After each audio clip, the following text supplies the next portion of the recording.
অন্তর্বর্তী সরকারের প্রধান উপদেষ্টা ডক্টর মোহাম্মদ ইউনূসের কাছে চিঠি দিয়েছে যুক্তরাষ্ট্র ভিত্তিক সংস্থা।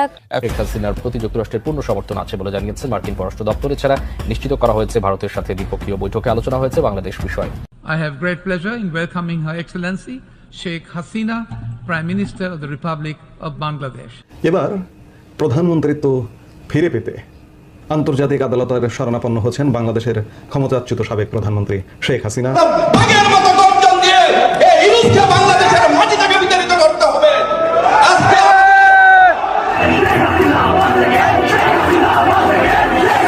যে কারণে ট্রাম্পের কাছে ইউনূসের তেমন কোনো গ্রহণযোগ্যতা নেই। ভারতও হাসিনা ইস্যুতে অনেকটা ব্যক্তিপক্ষ অবলম্বন করছে। সুতরাং মোদি ট্রাম্প মিলে হাসিনার অভিবাসন প্রক্রিয়ার একটি চমৎকার 0 পয়েন্টে আওয়ামী লীগ ভেবে ব্যক্তিদের উপর হামলায় জড়িতদের জবাবদিহির আওতায় আনতে হবে অ্যামনেস্টি। দর্শক দেখতে পাচ্ছেন যে আস্তে আস্তে কিন্তু আন্তর্জাতিক সংস্থা, আন্তর্জাতিক মহলের দৃষ্টিভঙ্গি ঘুরে যাচ্ছে, সরকারের বিরুদ্ধেই যাচ্ছে। অবশেষে শেখ হাসিনার বিজয় হলো। শেখ হাসিনা যে পরিকল্পনা করেছিল সেই পরিকল্পনাটাই বাস্তবায়িত হলো। গৃহবন্দী নয় বরং রাষ্ট্রীয় অতিথির মতো মর্যাদা নিয়ে দিল্লিতে দিন কাটাচ্ছেন পলাতক আওয়ামী লীগের নেত্রী শেখ হাসিনা। দলীয় নেতাকর্মীদের খোঁজ খবর নেওয়ার অন্যদিকে আছে ভিনদেশে বসে তাহলে কি হাসিনা নিচ্ছেন মাঠে নামার প্রস্তুতি। ডোনাল্ড ট্রাম্প ইতিহাসে ভূমিদস্য বিজয় পেয়েছেন। তো তার ক্ষমতায় আসার পর গেল 2 থেকে 3 দিন যাবৎ একটা ভিডিও খুবই ভাইরাল যে শেখ হাসিনাকে পূর্ণ দেখতে থাকি। ডক্টর ইউনূস বিল ক্লিনটন এবং হিলারি ক্লিনটনের খুব কাছের বন্ধু, যে কারণে ট্রাম্পের কাছে ইউনূসের তেমন কোনো গ্রহণযোগ্যতা নেই। অন্যদিকে ভারতের প্রধানমন্ত্রী নরেন্দ্র মোদীর সঙ্গে ট্রাম্পের সম্পর্ক বন্ধুত্বপূর্ণ। ভারতও হাসিনা ইস্যুতে অনেকটা ব্যক্তিপক্ষ অবলম্বন করছে। সুতরাং মোদি ট্রাম্প মিলে হাসিনার অভিবাসন প্রক্রিয়ার একটি চমৎকার সমাধান হতে পারে। কিছুদিন আগেও হাসিনা তার আশীর্বাদ পুষ্ট আওয়ামী নেতাদের ফোন করে বলেছিলেন ডিসেম্বর পর্যন্ত ইউনূস সরকার টিকবে কিনা দেখো। তার এমন ফোন কল ফাঁস হওয়ার পর নিজেকে আওয়ামী লীগের প্যাডে প্রধানমন্ত্রী দাবি করা কিসের ইঙ্গিত দিচ্ছে? এটাই এখন রাজনীতির মাঠের বড় কৌতূহল হয়ে দাঁড়িয়েছে। হাসিনা পালিয়ে যাওয়ার পর রাষ্ট্রপতি শাহাবুদ্দিন জাতির উদ্দেশ্যে ভাষণে বলেছিলেন শেখ হাসিনা পদত্যাগ করে চলে গেছেন। তার কিছুদিন পর সজীব ওয়াজেদ জয় ফেসবুক লাইভে এসে দাবি করেন তার মা প্রধানমন্ত্রীর পদ থেকে পদত্যাগ করেনি। কিন্তু কয়েকদিন আগে রাষ্ট্রপতি শাহাবুদ্দিন আবার দাবি করেন তার কাছে শেখ হাসিনার পদত্যাগপত্র নেই। এই নিয়ে শুরু হয় নতুন শোরগোল। ট্রাম্প ক্ষমতায় আসায় ইউনূস সরকারের সাথে মার্কিন প্রশাসনের এই সুসম্পর্ক নাও থাকতে পারে বলে মনে করছেন বিশ্লেষকরা। কারণ এই এলাকায় বাংলাদেশকে নিয়ে যুক্তরাষ্ট্র ও ভারত মুখোমুখি ছিল। ট্রাম্প নির্বাচিত হওয়ায় তার পরিবর্তন হবে, মোদি ফ্যাক্টর কাজ করবে। কারণ ট্রাম্প আর মোদির মধ্যে সম্পর্ক অনেক ভালো, তাই বাংলাদেশকেও সতর্ক থাকতে হবে। বিশ্লেষকদের মতে মনে হয় না ডোনাল্ড ট্রাম্প বর্তমান সম্পর্কের কাঠামোকে সমর্থন করবেন। যেখানে বাংলাদেশের স্থিতিশীলতা নিশ্চিত করতে বাইডেন সরকার বাংলাদেশকে উন্নয়ন, সংস্কার ও অন্যান্য সহায়তা বা সমর্থন করেছে। ট্রাম্প ও তার প্রশাসন বাংলাদেশে যুক্তরাষ্ট্রের সহায়তা প্রদানের উপর জোর দেওয়ার মতো সম্পর্ক রাখতে হয়তো আগ্রহী নাও হতে পারে। এদিকে ট্রাম্পের সাথে নরেন্দ্র মোদীর সম্পর্ক বেশ ভালো। এবছর সেপ্টেম্বর মাসেও মোদীকে একজন চমৎকার মানুষ হিসেবে উল্লেখ করে ভূয়সী প্রশংসা করেছেন ডোনাল্ড ট্রাম্প। ট্রাম্প জয়ী হতে বাংলাদেশের দ্বিপাক্ষিক সম্পর্কে ভারত ভূমিকা পালন করতে চাইবে, এটাই এখন স্বাভাবিক। সেক্ষেত্রে ভারতের সাথে বাংলাদেশের সম্পর্ক স্বাভাবিক না হলে সেখানে ভারতের দিক থেকে এক ধরনের নেতিবাচক উপাদান থাকার একটা শঙ্কা রয়ে যাবে। সেটি আবার হাসিনার ফর্মে যায় কিনা সেটাও এখন ভাববার বিষয়। আজকের এই দিনে আমি একটি জিনিস লক্ষ্য করেছি, আমাদের সবচেয়ে যে কাজটি করতে হবে, আমি এখানে লক্ষ্য করছি যে আমাদের বাঘের মতো এখন গর্জন দিয়ে উঠতে হবে।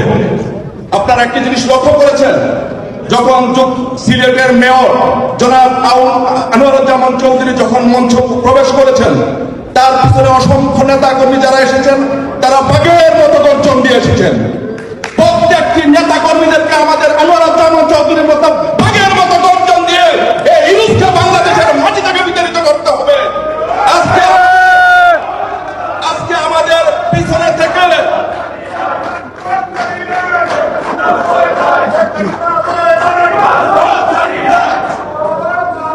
আমাদের প্রতিটি নেতা কর্মীদেরকে যদি আমাদের এই ইউনূস সরকারকে যদি আমরা হটাতে চাই, আমাদেরকে জিনিস লক্ষ্য করতে হবে, আমাদের বিরুদ্ধে যারা আন্দোলন করেছে তারা কিন্তু প্রত্যেকেই ছিল তরুণ, প্রত্যেকেই ছিল স্মার্ট, তারা ছোট ছোট শিশু বাচ্চারা আমাদেরকে বেকারটাকে বিপদে ফেলে দিয়েছে।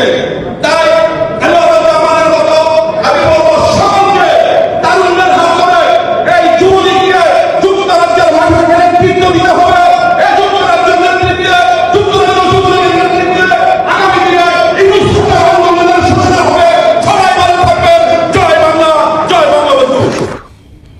মুহূর্তে আপনাদের সামনে কথা বলতে এসেছি। এবার প্রধানমন্ত্রিত্ব ফিরে পেতে আন্তর্জাতিক আদালতের শরণাপন্ন হচ্ছেন বাংলাদেশের ক্ষমতাচ্যুত সাবেক প্রধানমন্ত্রী শেখ হাসিনা। তিনি এখন রাজনীতি করবেন এবং কূটনৈতিক তৎপরতা চালাবেন। এই কূটনৈতিক তৎপরতা চালাবার প্রেক্ষিতে অসমর্থিত সূত্রের বরাত দিয়ে একটি খবর পাওয়া যাচ্ছে যে শেখ হাসিনা তার প্রধানমন্ত্রিত্ব ফিরে পেতে আন্তর্জাতিক আদালতের শরণাপন্ন হতে যাচ্ছেন। ইতিমধ্যে তার আইনজীবী হিসেবে কে কাজ করবেন সেটিও এক প্রকার নির্ধারিত হয়ে গেছে। ভারত এবং আন্তর্জাতিক আদালতে বহু বাঘা বাঘা মামলা লড়া ভারতীয় আইনজীবী হরিশ সালভে তার আইনজীবী হিসেবে কাজ করবেন। হরিশ সালভে কত বড় বাঘা আইনজীবী আপনারা গুগল করে দেখে নিতে পারেন। জানা যাচ্ছে যে শেখ হাসিনা প্রয়োজনীয় ডকুমেন্ট দিয়েছেন এবং প্রয়োজনীয় যে কাগজপত্রে মামলা লড়বার জন্য যে কাগজপত্র, সেই কাগজপত্রে সই স্বাক্ষরও দিয়েছেন। 5 আগস্ট দেশ ছাড়বার পরে শেখ হাসিনার একাধিকবার ফোন আলাপ ফাঁস হয়েছে। সেই ফোন আলাপগুলিতে তিনি জোরালোভাবে দাবি করেছেন যে আমি তো পদত্যাগ করি নাই, আমাদের কনস্টিটিউশনের আর্টিকেল 57 অনুযায়ী যেভাবে পদত্যাগ আমার কিন্তু সেভাবে পদত্যাগ করা হয়নি। শেখ হাসিনা কেন এমন জোরের সাথে বারবার দুটি ফোন আলাপ ফাঁস হয়েছে, দুটি ফোন আলাপেই তিনি অত্যন্ত জোরালোভাবে বলছেন যে আমি পদত্যাগ করিনি? এর শক্তি কি? এর নেপথ্যে নিশ্চয়ই শক্তি আছে। তিনি যখন থেকে এগুলো বলছেন তখন থেকেই নিশ্চয়ই আন্তর্জাতিক আদালতে যাবার বা আন্তর্জাতিক কর্তৃপক্ষের শরণাপন্ন হবার চিন্তাভাবনা আছে, সেই থেকে তিনি এগুলো বলছেন। পৃথিবীতে যদি আইনের শাসন থাকে তাহলে শেখ হাসিনা তার প্রধানমন্ত্রিত্ব ফিরে পেতে পারেন। বর্তমানে যে সরকারটি গঠিত হয়েছে এটি দেশের কোন আইনে গঠিত হয়েছে, সংবিধানের কোন ধারা বলে গঠিত হয়েছে? বরঞ্চ সংবিধান লঙ্ঘন করা হয়েছে। সংবিধান লঙ্ঘনের শাস্তি কি সংবিধানে সুস্পষ্ট করে বলা আছে, কিন্তু সর্বোচ্চ শাস্তি, দেশে দেশে সর্বোচ্চ শাস্তি। সংবিধান লঙ্ঘনকে রাষ্ট্রদ্রোহিতার অপরাধ হিসেবে গণ্য করা হয়। সেই হিসেবে বাংলাদেশেও এটি রাষ্ট্রদ্রোহিতার শামিল এবং রাষ্ট্রদ্রোহিতার অপরাধের শাস্তি হচ্ছে সর্বোচ্চ শাস্তি, মৃত্যুদণ্ড পর্যন্ত হতে পারে। আন্তর্জাতিক আদালতে গিয়ে যদি শেখ হাসিনা প্রুভ করতে পারেন যে তিনি বাংলাদেশের বৈধ প্রধানমন্ত্রী, বর্তমান অন্তর্বর্তীকালীন সরকারটি অবৈধ।